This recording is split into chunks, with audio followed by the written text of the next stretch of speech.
Good afternoon, my dear student. Today we shall continue with the chapter 7 that in my last class already discussed about the volcanoes. That what is the volcanoes, in which subject we have to study about the volcanoes. Now today we are going to discuss that about the types of volcanoes. That what are the types of volcanoes. Now the volcanoes, all the volcanoes when you see in the world, that all are not same. The volcanoes are being separated from each other. One volcano are being separated from each other. In our world, we are total three types of volcanoes. What are the three types? The first one is the active volcano. Second one is the dormant volcano. Third one is the extinct volcano. So what are the three types of volcanoes? First is the active volcano. Second is the dormant volcano. Third is the extinct volcano. Now what is the active volcano? That in those volcanoes, that in the present situation also, that the volcanic eruption it occur in a continuous process or continuously. This type of volcanoes are known by the name of active volcanoes. Again I repeat, those volcanoes that where the volcanic eruption it occurred in a continuous way or continuously in the present situation also, that the eruption is been going on. This type of the volcanoes are known by the name of active volcanoes. Okay, so what are the example of the active volcanoes? Like the Mount Etna, Mount Stromboli, these are known as the example of the active volcanoes. Okay, now go for the next one. That the next one is the dormant volcano. What is the dormant volcano? That in those volcanoes or in which volcanoes that still in nowadays the volcanic eruption it not being occurred. Nowadays or at the present situation, volcanic eruption it will not occur. But in the future, it can be erupt. It can be erupt in the future. So this type of the volcanic eruption is known as, this type of volcanoes are known as the dormant volcanoes. Again I repeat, those volcanoes or in which volcanoes, the still in the present situation, the volcanic eruption it will not occur. But it chance to be occur in the future. This type of the volcanoes are known by the name of dormant volcanoes. Now what is the example of the dormant volcanoes? That those are the Mount Vesuvius. That's the example of the dormant volcanoes. And these dormant volcanoes are also known by the name of sleeping volcanoes. What is the name? Sleeping volcanoes. You know why?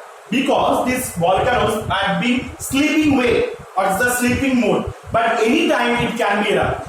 Anytime these volcanoes can be erupt. That is why the dormant volcano also known by the name of sleeping volcano. Okay. Now the next is the extinct volcanoes. What is the extinct volcano? That which volcanoes that the volcanic eruption it being not occur, it being totally collapsed, it being died, and did no chance to be erupt in future also. This type of volcanoes are known by the name of extinct volcano. Again I repeat, that those volcanoes or in which volcanoes that volcanic eruption it not occur in the present situation and it no chance to be occur in the future also. This type of volcanoes are known as the name of extinct volcano. These volcanoes are also known by the name of dead volcano also. This volcano is also known by the name of dead volcano also. Because here the volcanic eruption is not possible to be erupt. That is why it's known by the name of dead volcano. It be clear now that what is the active volcano, dormant volcano and extinct volcano. So here I repeat that the active volcano means present situation is being erupt. Yeah, dormant volcano is not, now it's not erupt but it's chance to be erupt. But the extinct volcano means it's no chance to be erupt in the future also. And the example of the extinct volcano at the Mount Popo. There is a Popa, that is the example of the extinct volcano. Now we go for the next one. That what are the reasons for the volcanism? What are the reasons for the volcanism? That why the volcanic eruption is being occurred? What are the reasons are responsible for that? The first one is a gradual increase of temperature with increasing the depth 1 degree centigrade as the 32 meter. As we know in the normal lab set, when you read normal lab set, what is the normal lab set? That from the sea level, when we go higher, as we go higher from the sea level, according to the temperature, according to the altitudinal height, when it increase, the temperature will be decreased. Altitudinal height will be increased, but the temperature will be decreased with the height. That is called the normal lab set. But now, when we go inside the Earth's surface, inside the Earth's surface, as much as we go into the down, part 32 meter, 1 degree centigrade temperature will be increased.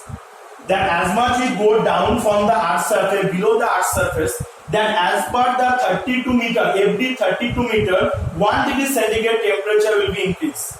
So that is also the one of the reason that the volcanic eruption will be occurred. So inside the earth surface, due to the huge temperature, those are the plates or the layer, it will start to melt it, and it convert into the semi-liquid type of layer, and the result is the volcanic eruption of the magma it will form.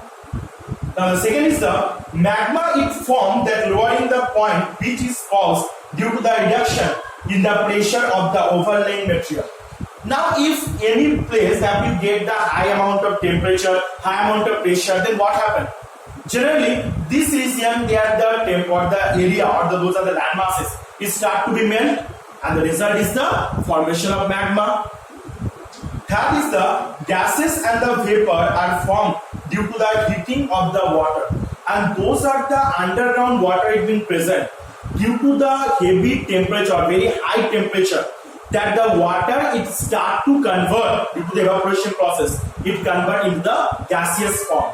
For that reason, when the volcanic eruption is being occurred, that time with the magma, with the lava when it come out, different type of harmful gases also come out with it. And the last is the ascent of magma forced by the vast volume of the gases and the water vapor. And when the magma is being formed, that due to the magma that the water vapor it convert into the different gases. So the water vapor or the different gases it also being erupt due to the volcanic eruption. So these are the different reasons that why the volcanoes or the volcanic eruption is being occurred, or the volcanism is being occurred. So I hope you have to understand about the types of volcanoes and about the causes, what are the reasons are responsible for the volcanism. So today I will share the remaining portion we will discuss in my next class. Thank you.